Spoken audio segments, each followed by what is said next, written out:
Good evening.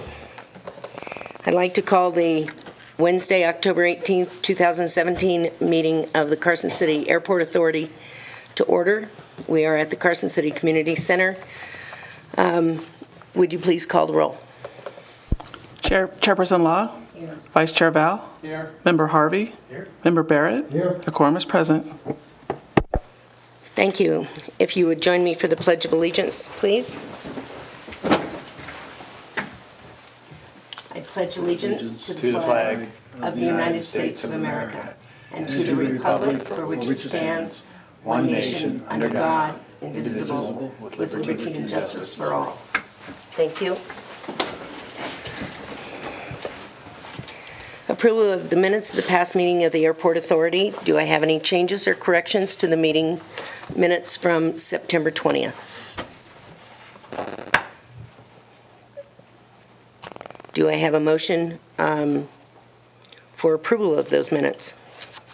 So moved. Second. Okay, motion by Member Harvey. Second by Member Barrett. Any discussion on the motion? Seeing none, all in favor? Aye. Aye. All opposed? None heard? Motion carries.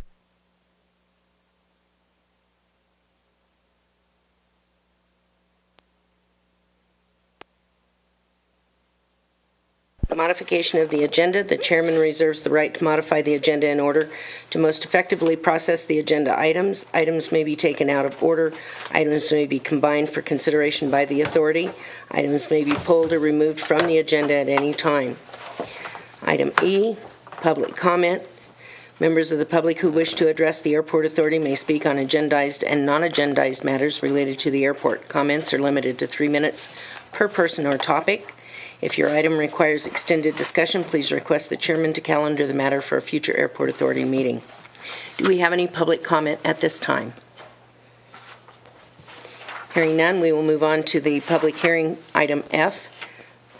Number 1, for possible action to award lease based upon resolution and notice of invitation to bid Carson City Airport lease on the lease parcel located at the corner of taxiways B and C, assessor's parcel number 5-091-18/19, Lot E on document 457163, recorded August 28, 2015, as follows. Opening, review and consideration of the submitted bids, determination of qualified bids and responsible bidders, consideration of lease rates and terms of the lease and phasing, oral bidding, consideration of award to the highest bid from a qualified bidder, authorization to present the lease award to the Board of Supervisors per NRS 844, and determination of whether to reject all bids and resubmit the invitation to bid. Mr. Takis. Yes, Steve Takis, Airport Council.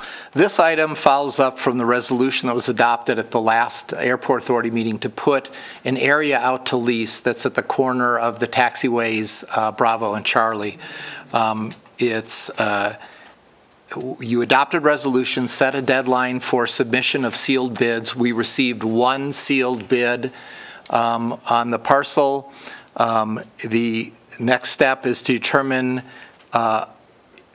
determination of qualified bids and responsible bidders. I've gone through the bid. You have copies of the bid. They're posted to the web page. The bid meets all the criteria of the resolution. You will notice that the bidder has asked for a phasing of the project, and that's something you had specifically approved when this issue was brought up earlier in the process, back at the time that we were seeking the appraisal. The bid meets the appraised value. The bid essentially breaks the construction project into 3 phases.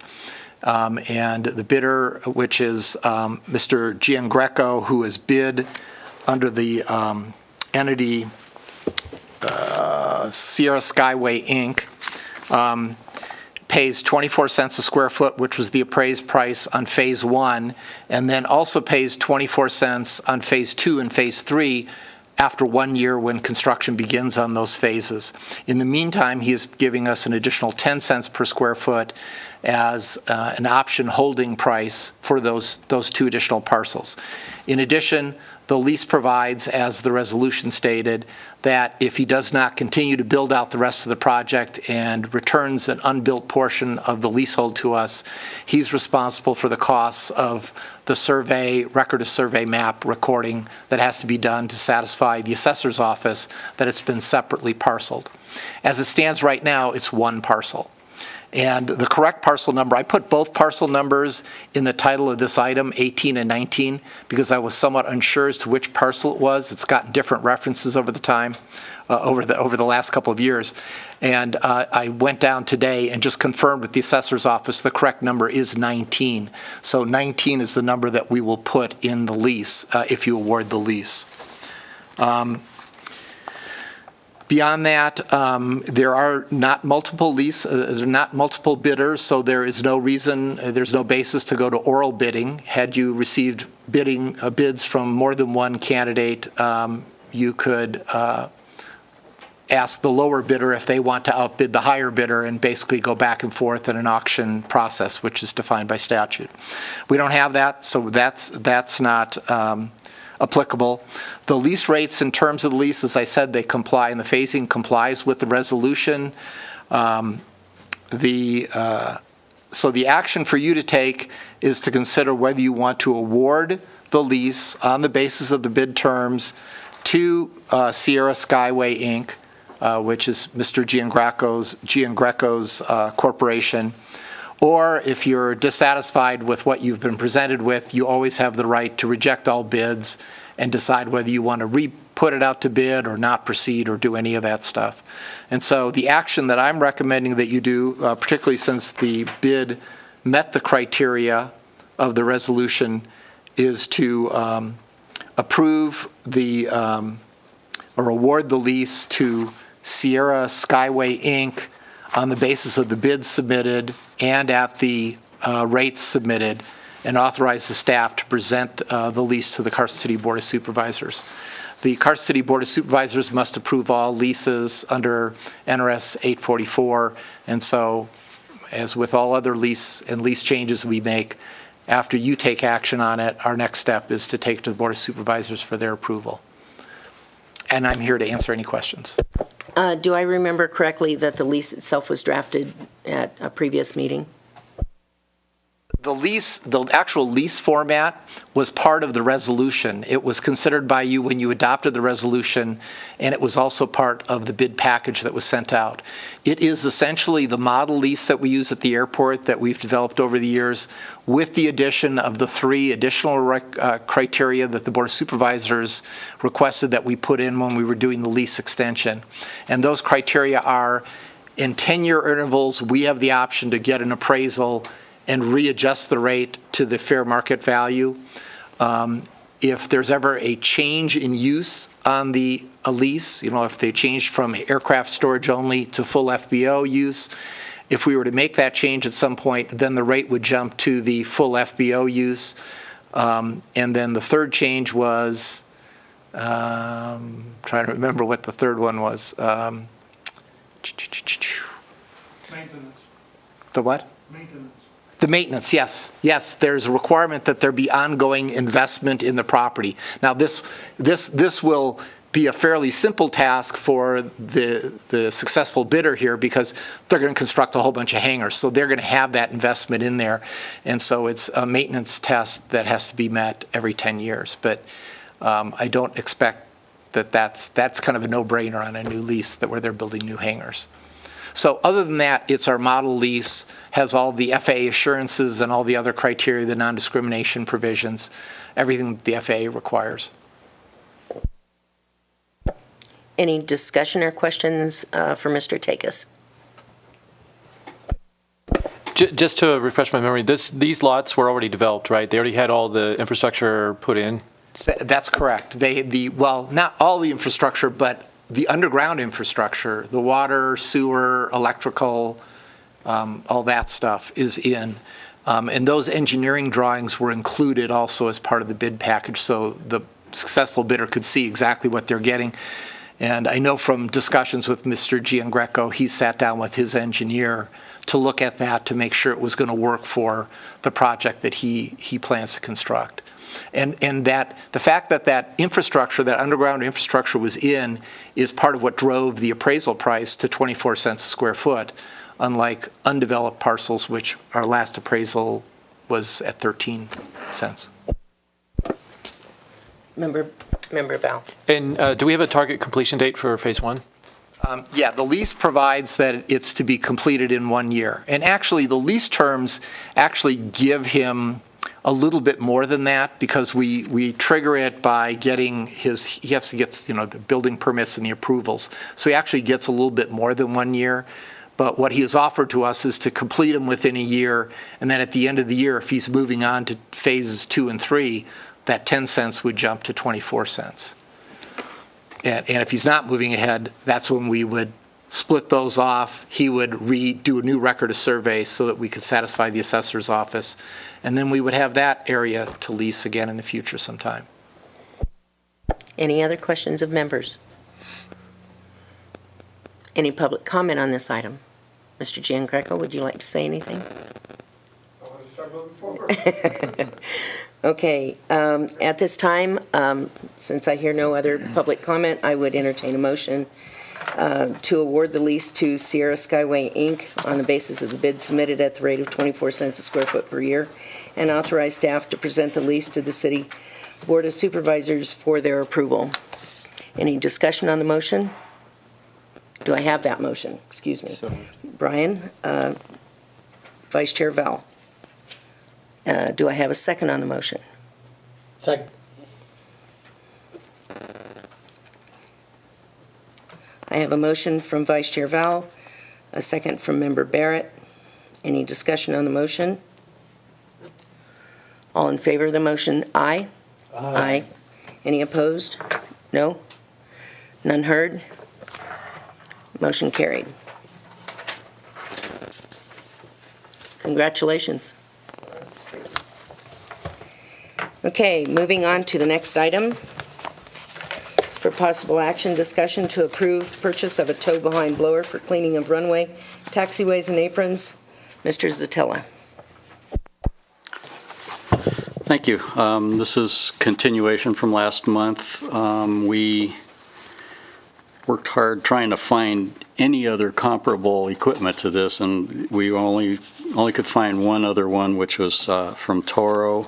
And the price for, well, the issue that we had with that is that they do not make a unit that has a fuel-injected engine, which was something that we would prefer because of primarily the altitude we're working at, and the fuel-injected engines tend to last longer and are more fuel efficient, so kind of a better package all the way around quality-wise.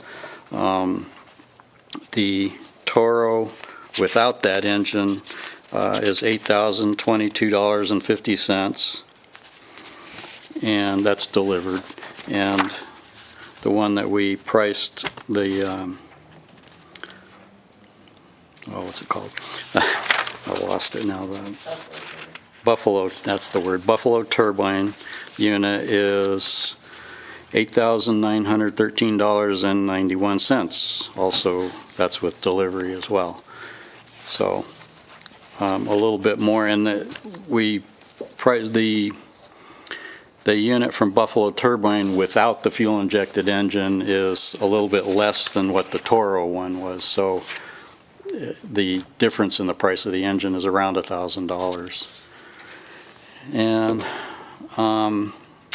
just a side note, we had a couple days ago here, we had a V-22 Osprey come in and do some touch and goes for a while, and it made a huge mess, and we have no way to clean it.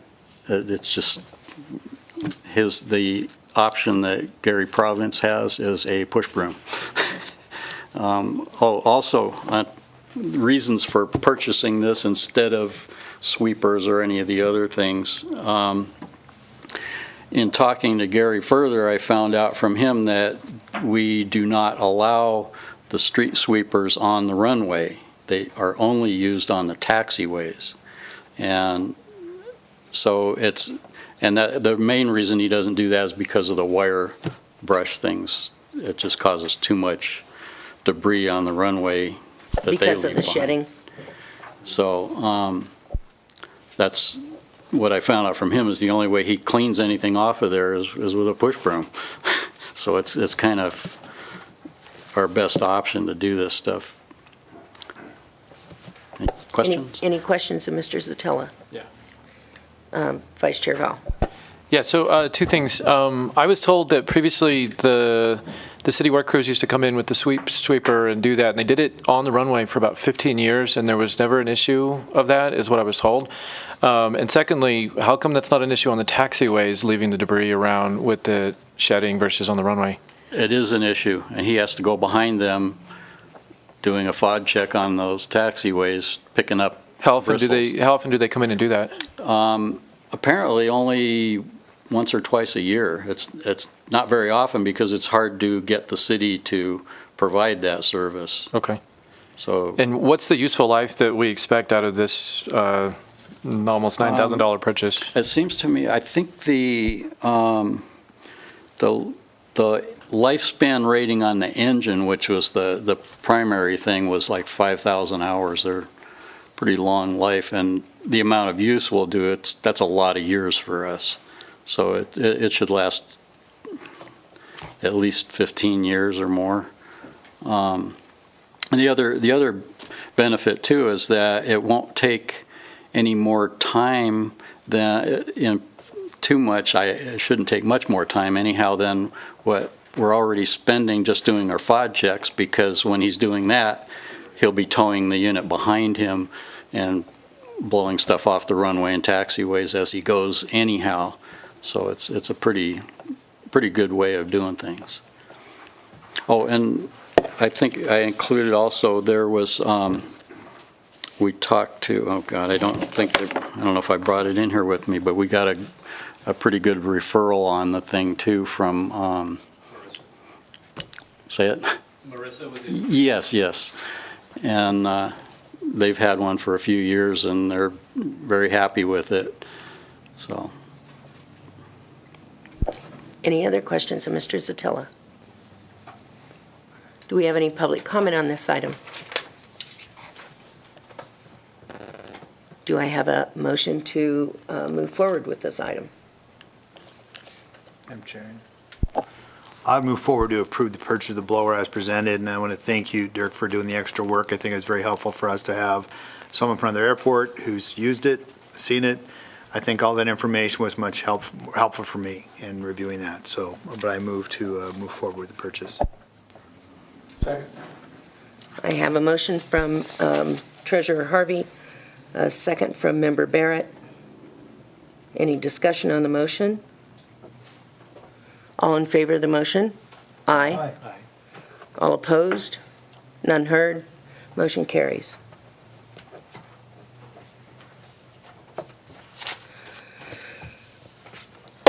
Excuse me. Item number 3, for possible action, discussion to approve a purchase of a cantilever gate to replace gate number 2. Mr. Zatilla. Okay, second go-around for this one as well, and I was able to finally get a second bid on that proposal as well. The first one we got was from Artistic Fence at $4,412. However, that had included some sales tax of about $250. I could never get them to pin down an exact number on that. And then we got, just recently, we got a bid from Tahoe Fence of $3,685. And so either way we go, it's still a better bid, and it's the same, for the same gate. I mean, it's, apples and apples here, so no difference in the gate we're looking at, and it's the same thing that we have on gate 1, and I think 3 is the same, and I guess 4 is the same thing too, so it'll match up with all the other gates. And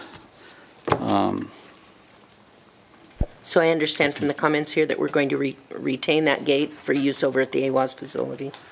yeah, Yeah, we're not sure exactly how we would use it because we'll have the same snow problems with it over there, whether we use it as a hinged gate or a sliding gate. Either way, it's going to be an issue, but we'll try and work out something that makes sense for us there.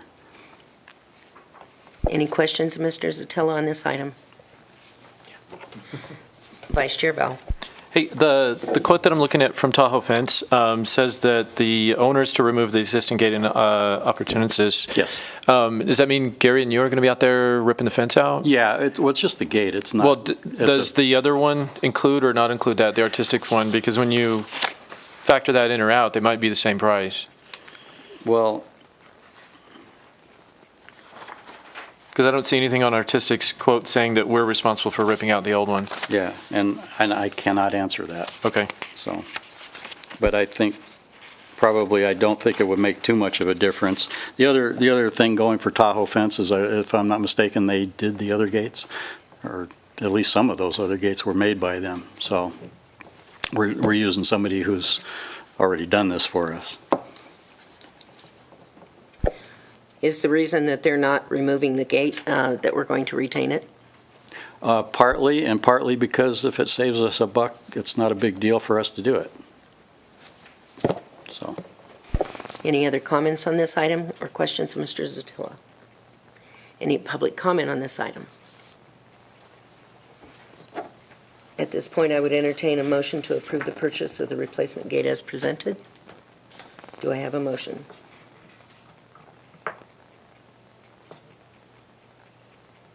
Okay.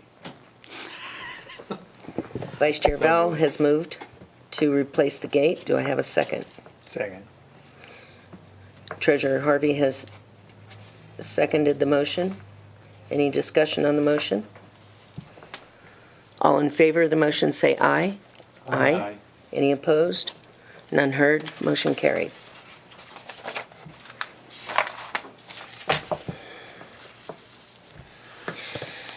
Next item, number 4, for possible action, discussion to approve a drone and laser awareness outreach program. Vice Chair Vowell. Okay, this item was placed on the agenda at my request. There have been over the last couple of years several incidents at the airport involving drones, drone activity within the airspace around the airport. Recently, I personally was at the controls of an airplane when a drone floated into the final approach path for runway 27. It was at night. We very nearly missed it without hitting it, and after we landed, we called the Carson City Sheriff's Department and found out that the sheriff didn't really know what to do about it. The deputy that showed up was actually pretty well versed in drone rules and regulations as far as what the NRS says and what the federal rules are, but as far as taking action for investigating who was operating the drone and where it was coming from and what was going on, they were kind of at a kind of a blank look on their face. And I said to them, I said, well, I think we probably need to do some outreach. At least if we could send something out to the people in the neighborhood in terms of notifying them what the rules are, what the federal laws are, and what the local state laws are. At the bare minimum, we've now put the people that have been illegally operating these drones in the airspace around the airport on notice that this is not acceptable behavior. So I asked that we put that on there. Not a day or two after the drone incident happened, I had a training flight with 2 of our pilots on board that was struck by a laser. They called me while they were in flight and said, hey, there's somebody near the approach end of runway 27 and they're shooting the airplane with a laser. I called the Sheriff's Department again, and 3 deputies and myself did a sweep of the neighborhood in that area, and one of the deputies actually caught a juvenile offender in the act of shining a laser at the airplane, and the pilots in there were flash blinded a couple times and they counted about 10 laser strikes. That particular evening, the pilots decided to press charges, and the juvenile was taken into custody and arrested under the section of the NRS that prohibits shining lasers at aircraft. But again, this brought up the issue of we really need to, I think as a neighbor, do some outreach and inform the people around in the neighborhoods that live near the airport what's acceptable behavior in regards to laser and drone activity. In the case of the laser, since the deputy caught the kid in the act, the laser was recovered and entered into evidence, and it's a survival laser. It's one of those ones where when you're out in the middle of nowhere and you're stuck, you point the bat signal up at the sky and they can see you for 100 miles around. These kids were doing this at airplane that were 400 feet over their home, and the intensity of the light completely blinded the pilots as they were trying to land. So I gave them instructions to continue circling around overhead till they can actually get their night vision back and figure out where the runway is. So I counseled the parents, I counseled the two kids on the scene, and then ultimately the sheriff's deputy took them into custody. I don't know what the final outcome is in regards to what the U.S. Attorney's Office or the Carson City District Attorneys decided to do about it, but I was in contact that night with the FAA's Regional Operations Center up in Seattle, and when I spoke with their law enforcement liaison to ask for guidance, what should we do on this, his reaction was, what do you mean, you caught them? And I said, yeah, we actually have them, and he said that was about a 1 in 500 frequency, that 499 times they don't catch the perpetrators, but in this case they did. And I asked him, I said, what do we do? And he said, I don't know, we never catch them. So I'm going to follow up by the next meeting. I'll do some inquiries to find out what the final disposition was, but I don't think we want to be in the business of running around arresting people. I think prevention's worth what's an ounce of prevention's worth a pound of cure. If we could do a little bit of money to put together some flyers or something like that and mail them out to the neighbors and let them know that this kind of activity is not okay, I think that would go a long way towards educating folks in the area about what's going on and what the dangers are. The kid actually claimed that he had no idea that lasering an airplane was a big deal until I asked him, I said, well, you live right here next to Highway 50. Would you stand next to the highway and point this in the eyes of drivers calling down the highway at 50 miles an hour? And him and his mom looked at me and they said no. And I said, then why would you do it to an airplane above your house moving at 100 miles an hour? And they kind of sat there and gave me a funny look. And I said, that's kind of obvious. I thought that it's not something you should be doing. So, again, the Sheriff's Department was incredibly helpful and cooperative that night, and they were the ones that actually cited the NRS code that outlawed this behavior. I had already pulled out the federal stuff and had the federal regulations in their face, and they were like, well, let's just do it under the NRS as a misdemeanor since it's the first offense for this particular person. And I said, okay, that sounds reasonable, but the bigger problem here is this is the third strike that our training aircraft have had in that proximity over the past 2 years. I've had multiple situations where instructors and pilots come back and say that they were hit by a laser and they couldn't figure out what was going on. So hopefully this puts a stop to it, but I'd really like to put a little publicity on this and educate the community and let folks know, this is not okay and this is what happens if you do it. So I'm asking in this particular issue that we expend some money to print up some sort of a mailer, mail it to the neighborhoods that surround the approach ends of both runways, and maybe follow up in the future with maybe a secondary print that we give out to the sheriffs or something like that where they can publicize it on their own. They also mentioned to me that the Sheriff's Department intends at some point to get their own drone, and they'll be applying for permission to operate it. And I informed them that they needed to come before the board, and they were completely cooperative with that, and they understood that that was something that they should definitely do. But that's what this item is about, is to do some outreach and publicize these events and educate the public on what the dangers of these activities are. Any comments or questions of Mr. Val? Just Mr. Barrett? wondered where the 565 estimate comes from on the cost. I don't think that's my estimate. When I submitted the item, I just said as a ballpark, 1,000 pieces at first-class mail rates, whatever that comes to. So I'm assuming this is printing, paper, publication, and postage. That was me. It was just off the top estimate, just a rough guess at the cost of it to give you an idea. The other thought I had too is that we could possibly do this on a postcard, which is a lot cheaper to send out and probably cheaper to print. So that's another way we could go with something like that too. And on the topic, I think, I haven't done this for many, many years. I have done it in the past. I think you can get a mailing list from the post office by area and do a mailer, so it's fairly easy to do. So. Member Harvey? obviously, I think it's a great idea, the outreach, to move forward. But it's interesting that you've got two people, you got two minors who have been arrested. Sheriffs are involved. Would it be appropriate to talk to them about appeal and get a little story, and with our story about why throw the drone in issue as well? Because that'd be a great way to get it out to the full community, frankly, free. But it's also newsworthy. This is very interesting stuff, I think, that people would want to know about. Obviously, they're minors, their name won't come out, so that's not the issue. But I'm thinking this would be a great opportunity to talk to that appeal, and I would think this would be a story they'd be interested in. We need to get our ducks in a row about what to say, but just would throw that out. Member Barrett. Yes, it doesn't do my heart any good to say it, but since I'm now not working for the appeal, I'll say probably we should also go to Carson now if we're going to do that. I would think that Mrs. Knowles, that normally covers our meetings, would be an ideal connect with the newspaper. So I would suggest her name as far as a contact is concerned. Mr. Val. Yeah, we after the first incident, we had actually thought about that very thing. The second incident is where the kid was arrested. And there was only one. They took the older one and left the younger one. But I wanted to follow up with the district attorney and find out what the disposition was, so that we could get the final facts before we contact them and say, here's what happened. This is what the results were. And I would definitely like to get that result in the publication, whatever it is that we end up printing up, and say these are the consequences of messing around with flight crews that are trying to fly airplanes. Any other questions? Any public comment on this item? At this point, I would entertain a motion to approve the drone and laser awareness outreach program as presented, pending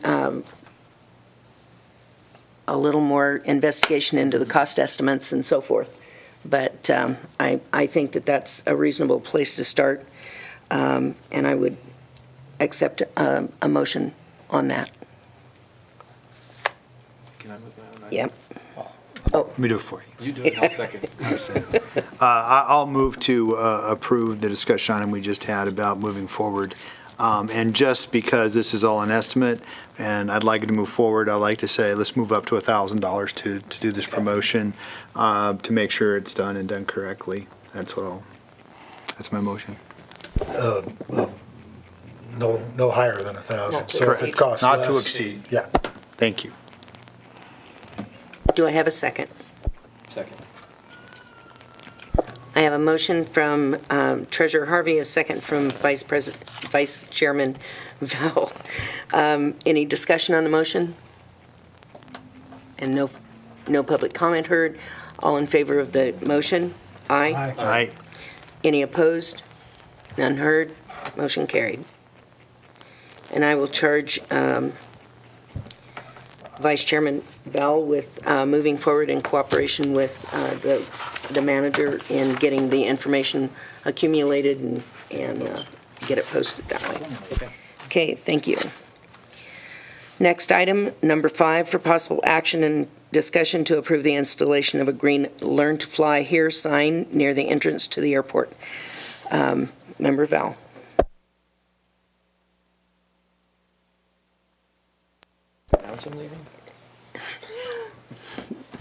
Vice Chair Val is going to do a disclosure that he has an interest in this, right? Okay, yes, this is my item on here. We do have an interest in it and a benefit, so I'm going to step down and present from, I don't know what that's called down there. The podium, okay.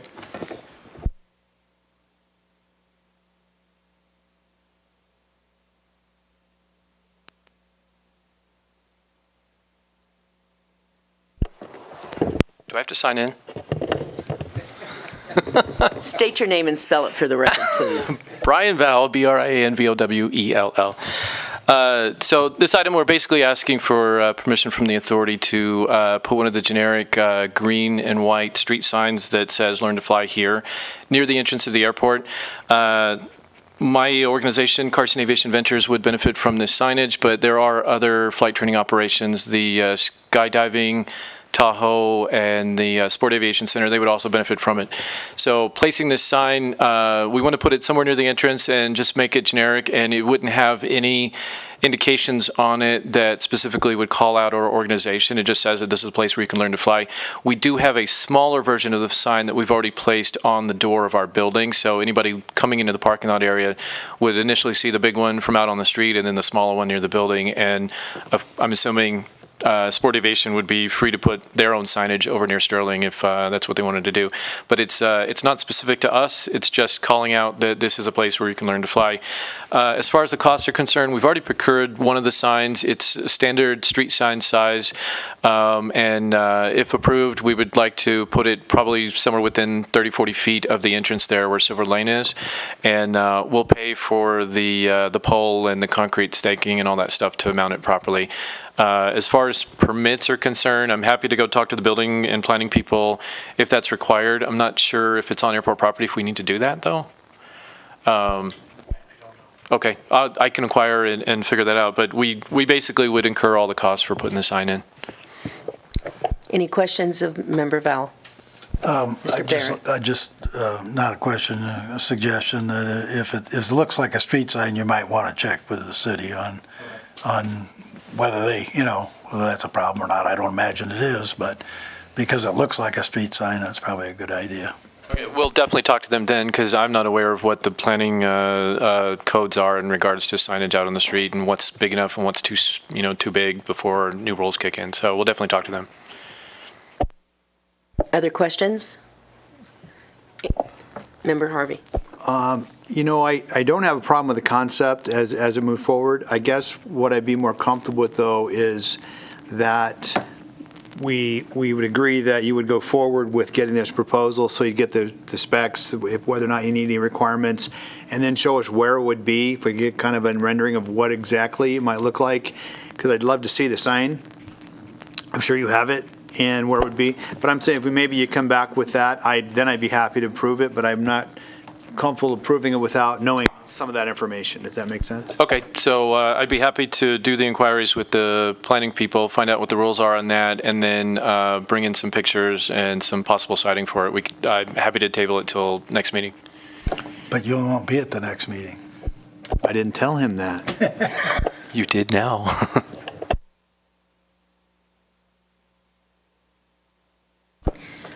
I think that's probably a good idea. We can obey it until November, and with those specs and drawings, and your contact with the city, we'll be a little more comfortable with what's available or required. Madam Chair. And I just think in all, because I know you went up and said, this is your item, because you're a board member, I just think it's the right thing to do is to come back with that stuff. Yeah, I have no issue. I mean, I haven't called them, Total so I don't know what the answers are to that, so I'm Great. happy to go do the legwork and figure it out. Great. Okay, thank you. Can return to the table. Moving on to item G, the airport engineers report. Mr. Takis, do you have that for us, since Mr. Fitzgerald isn't here this evening? I'm sorry, you skipped over item 6. Oh, sorry. Item 6. I think there might have been 2 copies of the agenda in the envelope or the folder that Mr. Oh, Zerrilli sorry. gave you. Yeah, And got the wrong one of one them didn't have the final item. thank you. Item 6 for possible action, discussion and approval of job description for airport manager, review of draft and employment agreement, plan for filling the job for the airport manager vacancy, publishing or posting of job availability. Treasurer Harvey? So our committee that we had established before has done some work reviewing a job description and coming up with just coming up with additional details based on the conversations we've all had and what we've heard. We also have started a draft employment agreement that Mr. Takis has reviewed and made comments on, and so we're in it's still in draft form, but for conversation, we wanted to get it out so everyone could see that, so you have that in your packet. What I did notice, though, was on that particular draft, the job description at the end of that is the old one. It's not the one we've been working on, and I just noticed that. I also noticed when I came here that I grabbed my wrong folder, and I don't have the copies I thought I'd bring of the new agreement. Did we send that out, Madam Chair, when you and I and Brian had? Yes, it was sent out to each of you, and it was posted to the webpage for discussion today. You're talking about the agreement? The draft employment agreement, yes. Right, yeah, and I'm talking about the job description, Okay, I'm sorry. a separate document. Yeah, the job description was not sent out, it was not. I did not Right, receive so it. the one that's on here is what we started with, but it's been, a lot of little changes have been made to that based on our conversations of our group of Chairman Law and Vice Chair Val. So unfortunately, I'm sorry that I don't have it here to present, but I think I'd like to, by looking at the one that's originally in the packet, we've added additional detail to make sure it encompassed, I believe, all the things that we were concerned about. Excuse me, are you talking about the Exhibit A to the employment? Yeah, it's Exhibit A. Yes, that was. We have a separate, No, we've that- been working on that separately. Okay, well, that was included in what we posted, and it was kind of the red It's not line. the updated, Yeah, the current copy is newer than what's in Yeah. there. Okay, I'm sorry. We don't have it, we haven't distributed it, so unless you have it here, it makes it hard to discuss. excuse me, Ms. Chega, did you mean that you did take copies and put it on here of the original? Because this does look, this does contain some of the things you and I discussed, Brian, at our last meeting. Yeah, I mean, if you just 24/7 thing's not in there. look at the Exhibit A, You're right. and I also added, the chairman and I sat down together and we added a bunch of provisions at the very end that had been missing from an earlier draft.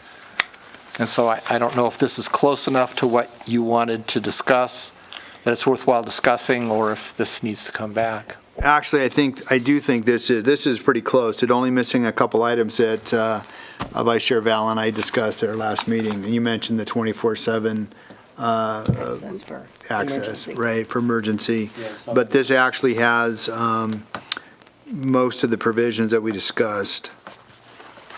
So I think it's worthwhile walking through and making sure if there's anything that one of the board members has an interest in making sure we've included, because what we'd like to do is get this obviously wrapped up soon so we can post this out there to see if we can find somebody to be reviewing it. So we feel we're pretty close on the draft on the agreement, and I think we felt we're pretty close on the job description with the additional changes.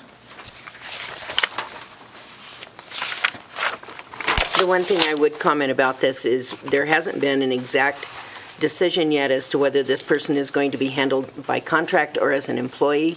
And if it does change to, if the final decision is to go with a contract employee, the agreement title would change, and so would some of the heading references and detail as far as compensation package is concerned, so that it complies with federal and state law. So just making that comment ahead of time if you'd proceed.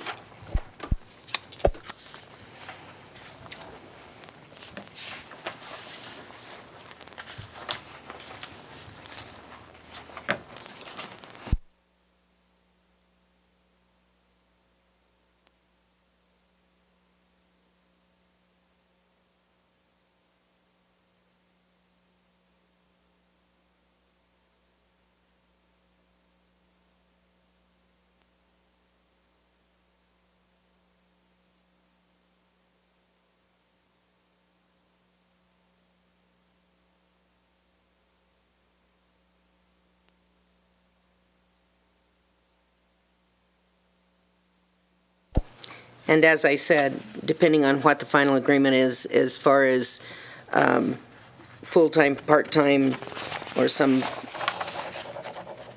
in-between, whatever that means. If it is a contractor, this will change to a contract rather than the employee agreement as the title. The headings will change, and there will be some applicable changes within each area to take it to an independent contractor type thing. Let me address that for just a minute. That's an important decision that you'll need to make in this process. Do you want to hire an airport manager as an independent contractor, essentially hiring airport managed services, or are you going to hire an employee? And they each have different pros and cons, and we have done both versions here at this airport. When Yvonne Weaver was the airport manager, that was done on an independent contract basis. And then when we brought in Casey Pullman, I think Dirk Zatilla might have been our first person when he was the airport manager after Yvonne Weaver left. We treated that as an employee.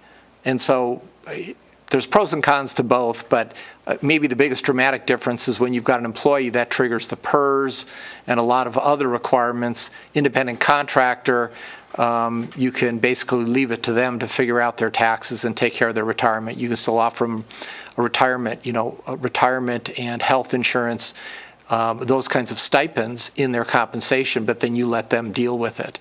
And I believe that's the way it's done in Minden right now. Stead is done as an employee. At one point, I looked around to see how people were doing it, and that's when I first learned it's being done both ways.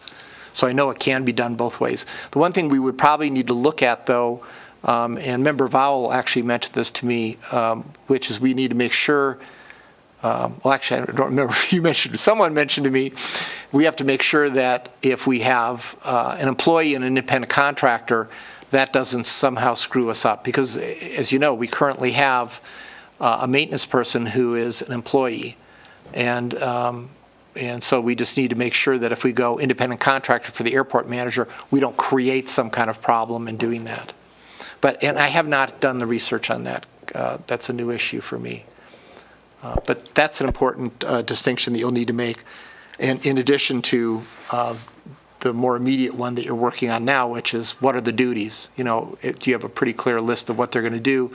Because I think that'll also help drive the decision on, what are you hiring? Are you hiring a full-time, a part-time person, a service? What's the best match for the duties you've identified?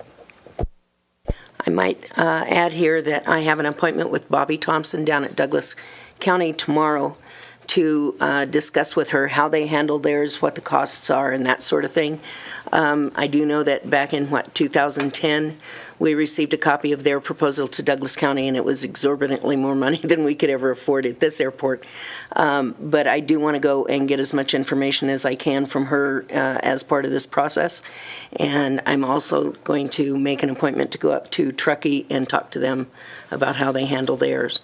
So I'm still in the information gathering stage as far as that's concerned, and then I'll, of course, report that back to the other members of the committee. Yeah, I just want to give you a heads up on Truckee. If you go to their webpage, it looks like they have about 20 employees. And in Truckee is different in a bunch of ways. I still think it's a really good idea to collect the information, get as much information as you can. But Truckee has an elected airport authority. They have a lot of differences. I think Michael Golden, who is one of the people who's applied for the FBO slot on this authority, used to sit on that authority. And so if he is appointed to this authority, I think you're going to have a built-in resource in terms of what he saw that went right or went wrong on that model. But the other thing is they have way more money, too. They treat it as a taxing district.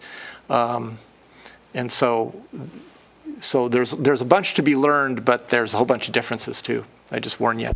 I appreciate that, and I know that they pay a lot more fees and so forth up there than we do here. And I'm not saying that we should model anything after them. I'm just saying I want to collect the information on the job duties and descriptions and that sort of thing. So, Treasurer Harvey. Yeah, and just a comment, in our discussions that we've had as committee, that we have talked about the benefits and pros and cons, I guess, of being full-time, part-time, et cetera.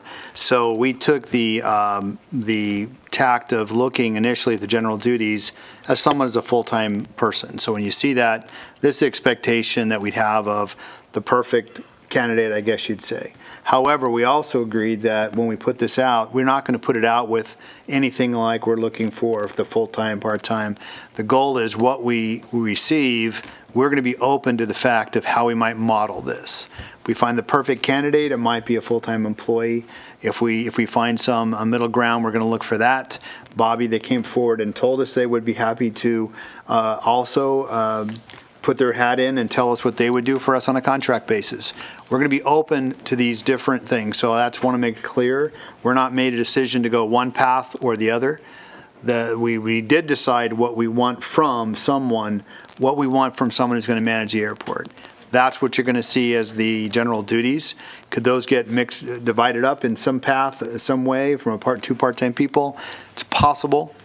But again, we want to see what we get and then kind of make our decisions based on the quality of the candidates we receive and how we might move forward. So I want people to know that's how our vision has been with this. There's not been a decision to one path or the other. The other thing I would like to add to this is a comment that, referring back to a comment that Member Harvey made a couple months ago, and that was that this board has never really gotten together and done a mission statement and a vision statement where we want the airport to go, and that will have some effect, in fact, a great deal of effect on where we go with that person who becomes our manager. And so I do need to pose the question to our council, is there a way for us to do something that has to do with a mission statement and goals and that sort of thing? And I'm not saying I want to skirt the open meeting law, but I know that there have been organizations that do retreats to do stuff that really doesn't have to do with policy. It has to do more with, and right now is a really good time for us to develop this because we're looking at revising our master plan. So that's a question that I would ask our council. Is there a way for the committee to meet and do that without violating the open meeting law? Because it's not really It's a workshop. it's a workshop more than I don't know. I mean, I'm asking the question because in all the years I've heard about the airport, I've never heard them doing that. I'm going to have to research that because I don't know the answer to that. I know the cardinal rule is if you get together to deliberate and make any decision, has to be done in an open meeting. I'll have to look and see if there's some way to do basically a brainstorming session so that you can look at overall policy in some other format. And I'll have to get back to you. Yes. Just Harvey. coming from the Reno Tahoe Airport, there were workshops and they were open. So people didn't often come because there's a 4-hour workshop in the middle of the afternoon or something, but they were open meetings, but there were workshops where we focused on, and there really was very little public comment because we weren't making decisions. Were they noticed the same as a regular Yeah. meeting? Okay, that may answer that question. But I think that we need to give some consideration to that, especially since we've got new members coming on board. Excuse me, and I think that we need that input from our new members as well as those of us who have been here for some time in order to go forward with making this a cohesive decision rather than little pieces here and there. Any other comments? I just want to mention that there have been meetings in the past that were done as special meetings and were done at the terminal building, and they were publicly noticed meetings. And so there's probably a good forum for doing that like that, where you can have just that topic of discussion that you want to deal with. So I don't think there's any reason you can't make that happen. If we do that, though, we have to have minutes and all the rest of the stuff that goes with it, right? Correct. If it fits the open meeting law, we got to do all the other stuff. Well, which just means that we need to distribute our notice at least 3 days before the meeting, make whatever materials are going to be discussed available to the public, and keep minutes and keep a recording. The primary reason we've done it at the terminal building before is because we only get 1 day a month in this building. And so if we have to schedule a meeting on any day other than our assigned day, typically somebody else already has this room reserved, and that's what drives us to the terminal building. And so it's certainly not done to minimize television coverage or input or anything. It's just a matter of what the availability of the resource is. So sometimes we end up in the terminal building out of necessity. Okay, anything further?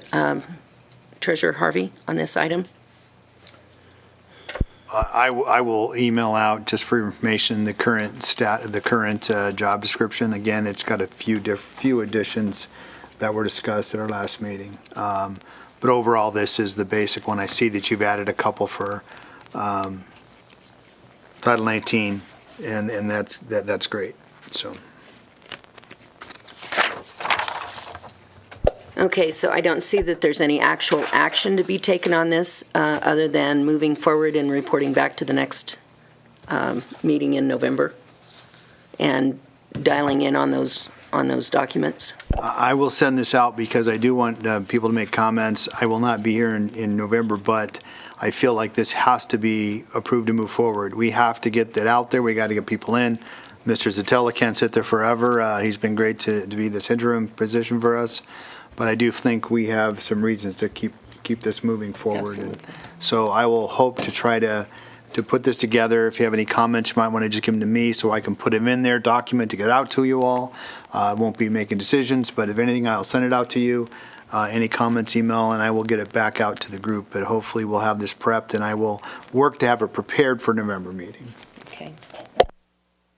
And do we have any public comment on this item?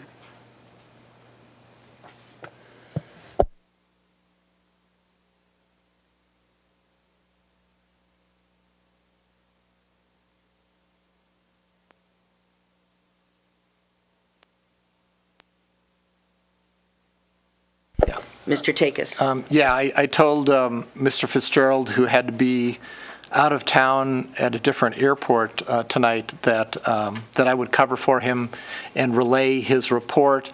The report that he sent to me is that it's time for us to submit our draft ACIP, our Airport Capital Improvement Program plan to the FAA. The FAA is scheduling meetings in the next month, next 2 months, November and December, but they're trying to shoot for November. They've notified us that they are not coming up here this year. Last year they came up and they set up shop at the Nevada Department of Transportation, and each of the airports came in and made their pitch for their funds. This year they're requiring us to meet with them either in their Phoenix office or over the phone. Mr. Fitzgerald is recommending that we consider the phone option, but at this point, I think what's more important from his standpoint is that we send down the ACIP, and because we did not include it on the agenda here, it cannot be an action item, and so his recommendation, and I support it, is just have the chairman take a look at it, send it down. The FAA is going to change it anyway, so we're going to have to reapprove it, and so we can either approve it next month or approve it after the FAA's had a look at it. But you did give him changes at a prior meeting, which he's incorporated, so the version that he's sending down was certainly the version that was acted on by the authority. Item number 2 is that he's going forward with the steps in the new airport master plan. And one of the first steps is to have a planning advisory committee meeting that he would like to set up in December. He sent out a list, or he sent to me, I guess, a list that indicated the people that he thought should be on the committee, and he suggested that the chairman and vice chair should be on the committee, the airport council should be on the committee, a representative from Carson City Planning Department should be on the committee, and I had suggested to him that I thought Hope Sullivan might be a good candidate because she's really sharp, number one, but number two, she has familiarity with airports. Someone from the Economic Development Agency, an airport tenant who's an FBO, an airport tenant who's a pilot, hangar owner, or aircraft owner, somebody from the FAA, and he's recommended someone from the airport's office who does planning, Jared Raymond, someone from NDOT. Well, there's only one person in NDOT's aviation department, that's Kurt Haukohl, and that's who he recommends, so I don't know if he's already talked to these people. But this is just an information report I'm giving you. I'm not asking for any kind of approvals or anything. Someone from the Aircraft Owners and Pilots Association, somebody from the National Business Aircraft Association. He's identified Stacy Howard, who is their principal representative in this area. a respected local business member, he didn't have a name to suggest, a local citizen at large, he did not have a name to suggest, an industrial park tenant, and the new airport manager, assuming that we'll have a new airport manager coming along. He's just reporting that to you, that that's what he needs to look at, and I think he's asking that if any of you individually have any recommendations, if you can give them to him, that would be helpful, or give them to the chairman. Item number 3. Can we stop there and have a question? Sure. Member Barrett. Yeah. Thank you. Your reference to his reference, maybe you don't know, to economic development, is that in your mind NNDA or in his mind NNDA? I think it is. It's someone like Okay. NNDA, and NNDA would probably be the right organization for our area. And secondarily, I didn't hear manufacturer, and obviously the manufacturers have representation on this board, but I don't Yeah. think either the chairman or the vice chairman is a manufacturer. Yeah, no, he did say industrial park tenant, Oh, and I think that's what he means, a Okay, manufacturer. gotcha. Fine. Yeah. I missed that. No worries. Okay, and then item number 3, the taxiway A and taxiway D rehab is ongoing. He plans on having a review with the airport in early December. And then I guess there was a 4th item, which is he and I have had some correspondence with a proposed use that's adjacent to the airport, kind of in the area where the hill used to be. I know it's a terrible way to give directions, but it's just north of the airport, near where the windsock is, at the easterly portion of runway 27. There's a potential development there. The real estate has contacted us, and so we asked them to send us some height structures, because that would be our big issue. We don't want it to invade the Part 77 airspace, which goes off at angles away from the runway and up and away. And so he's been in contact with them, and they do want to put some structures right on the property line, and so he's communicating to them what the correct altitudes would be, or the correct heights, so that it would be below the altitude of the Part 77. And so just reporting that as a progress thing. And that's all he gave to me to report to you, and I'll answer any questions that I can if you have any specifics. Vice Chair Val. Those Part 77 height limits, are those discretionary, or are they regulatory, or are they suggestions? No, they're regulatory, and they're pretty firm, and they go off at an angle from the edge of the runway surface. When they get to the property line on this property that's adjacent to us, they're already at 25 feet. So it would only be an issue if they build above 25 feet. In addition, they need to file a Form 7460 with the FAA, where they do a determination of obstruction. And the FAA will sometimes say, yeah, it goes into the Part 77, but it's so minimally, and its location we don't think is a hazard to aviation, we're just going to make you put a light on it. And so here, I think they were talking about a 30-foot building, and it's instead of the 25-foot that we have, although the land slopes off there, so when they actually do their base, they might be okay to begin with. But I think that's the discussion that Mr. Fitzgerald is having with Mr. Manhard, I believe it is. Manhard Engineering, Mr. Schaffer at Manhard Engineering. I don't anticipate this is going to be a problem, and the type of use is certainly compatible with an airport. I mean, it's like a lumber yard or something like that. The kind of neighbors we like to have at airports, because they're not sensitive to the sounds of airplanes.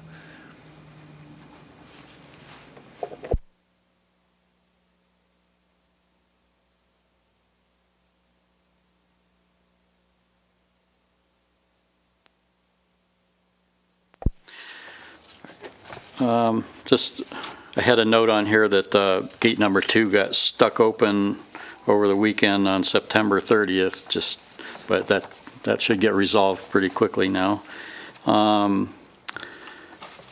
Mr. Providence, our maintenance guy, repainted all the curbing and striping around the terminal building. He has made additional aircraft only beyond this point signs that we're trying to post up around the taxiways, especially Delta and Alpha. We had a lot of issue with people driving on the west half of taxiway Delta, which is one of the areas that Alpha and Delta are both prohibited. No cars are allowed there. And so we're trying to get the word out to people, because a lot of people probably just don't realize that they're not supposed to be there. It's a convenient route for them. So we're working on that, trying to minimize that problem. Our phone service will be changing. We're going to be using a VoIP phone system, voice over internet protocol, and that should be happening quite soon. I think Vice Chair Vowell is almost finished with that project. It's just right down to the wire now. So estimate is that the remainder of this year is going to save us about $3,800, and next year ongoing is about $5,800 a year in savings. So money well put back into our funds. Next item, David Serrate, who was a scout with Scout Troop 152. They completed the installation of the barbecue and 3 picnic tables on the 7th of this month. And it's a really nice setup. If you haven't seen it, please go by and look at it. And it's there for all of the tenants of the airport to use whenever they want for barbecues, get-togethers, whatever. So it's a very nice project that was completed. And next item, excuse me, I've gotten some feedback. I put out emails about gate cards that were overdue for renewals, and so I've gotten quite a few people came in to renew their cards, and I got several comments from tenants, and I'm just passing it along for what it's worth, that they feel that the gate card fees are an unfair charge to them, that their taxes and lease payments should be covering those expenses. And so I pass that on for your information. Let's see. Oh, we just got the snowplow truck back from NDOT. They did their annual service on it, so they put some new tires on it and changed, serviced everything on the truck, which is a nice thing that they do for us every year at no cost to us. And last but not least, had some fun noise complaints in the last few days. Had some from, I don't know what happened on Sunday night, but somebody was making a lot of noise flying the pattern, I guess, Sunday evening. So I got a few phone calls on that. And then we had the Osprey in here, and I spent the rest of that afternoon on phone calls.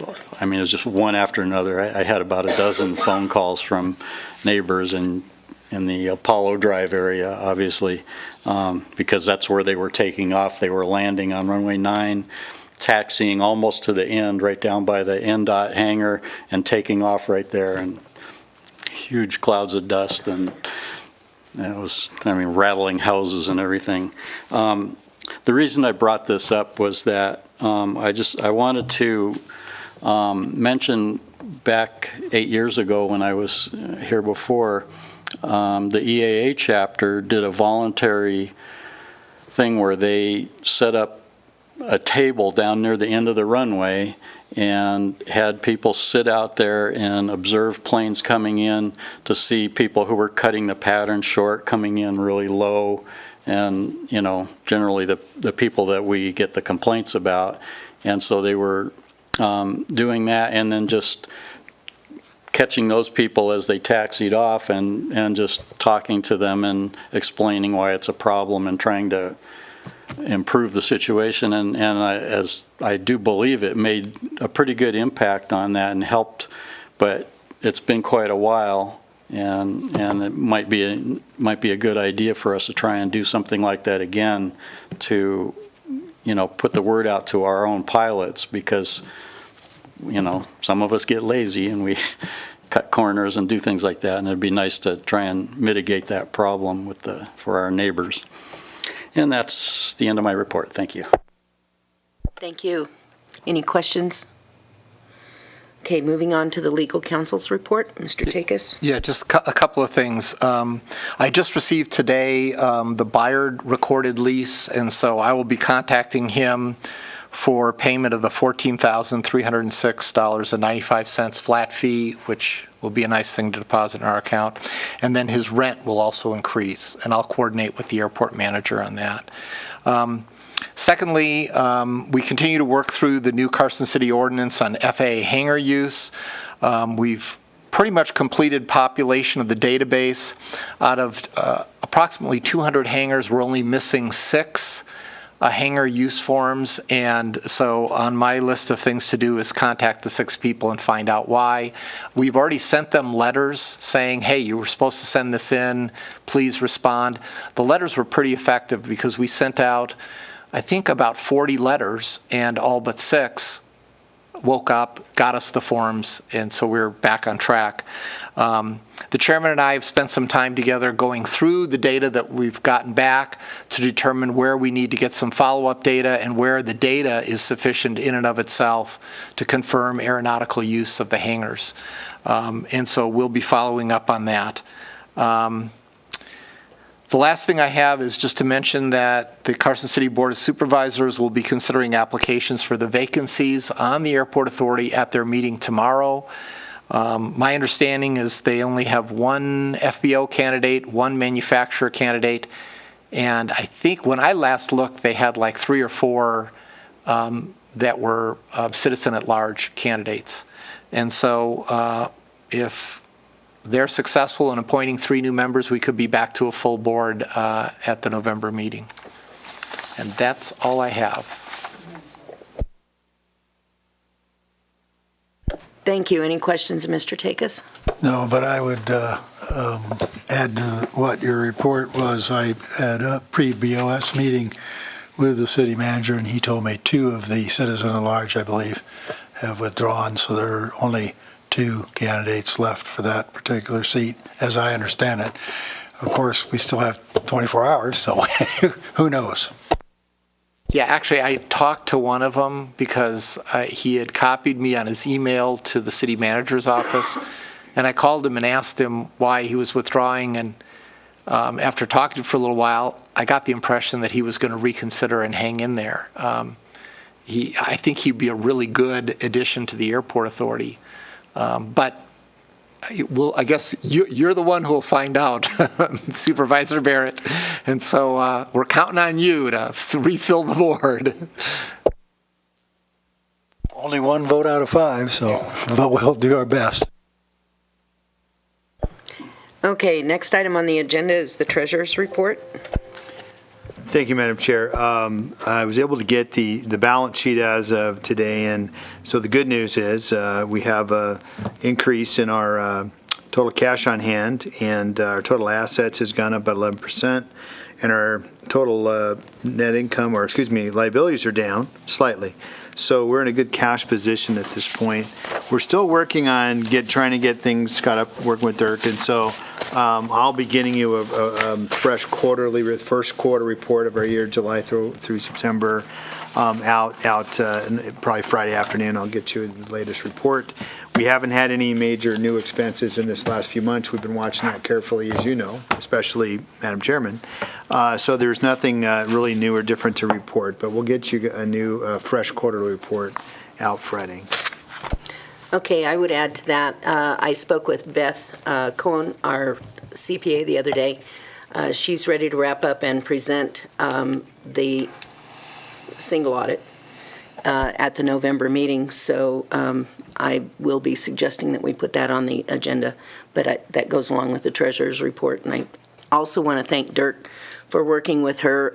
There was about 6 or 8 years of things hanging out in the various accounts on QuickBooks, and she received permission from us to access his computer, be able to go in there and look at it real time with him, and almost all of that has been cleaned up. So that was a really big project that has been hanging out there for quite some time, and I appreciate your work on getting that resolved.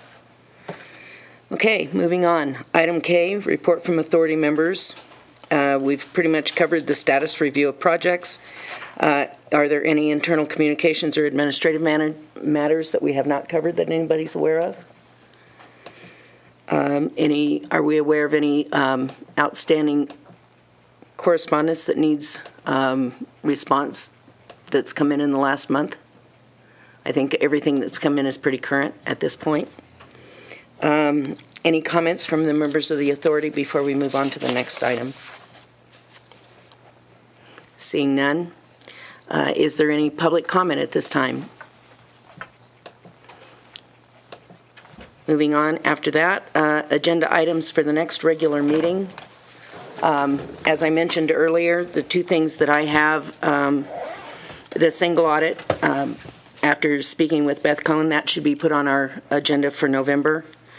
I think that the suggestion of an EAA weekend might be put on there as well. We might approach them, Dirk, and see if they're willing to do another function like that. I think that's a great idea.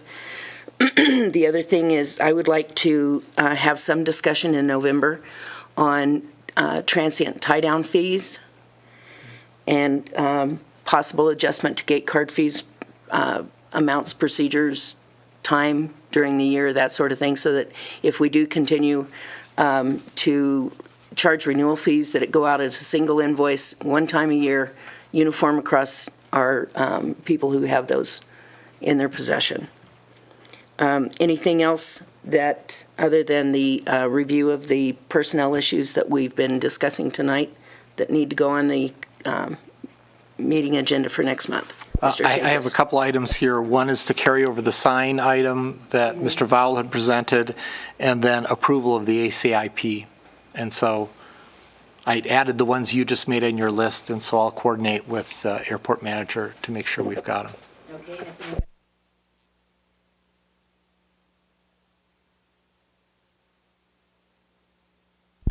If they have, thank you.